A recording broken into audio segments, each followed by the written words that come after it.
एक छोटे से बालक थे जिनका नाम था धन्ना जाट।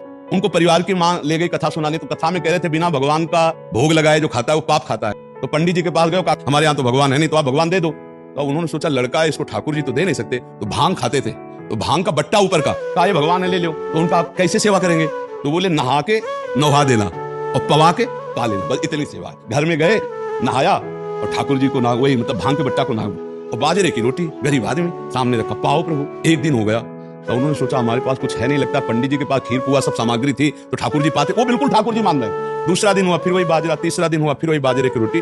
तो वो रो रो करके ऐसे भांग का बट्टा पकड़ा, कहने लगे प्रभु हमारे पास नहीं है कि हम तुम्हें खीर पूरी पुआ पवा सके। और गुरु जी ने कहा बिना पवाए पाना नहीं, अगर आप नहीं पाओगे तो हम चाहे मर जाए लेकिन नहीं पाएंगे। उसी समय श्री कृष्ण प्रकट हो गए, भांग के बट्टे की जगह में श्री कृष्ण बैठे और बाजरे की रोटी शुरू कर दी पाना। तो बोले देखो पूरी रोटी तुम नहीं पाओगे, आधी हमें दो आधी तुम पाओ। भगवान ने और फिर जो लीला का विस्तार हुआ कि धन्ना सेठ हो गए, ये है विश्वास।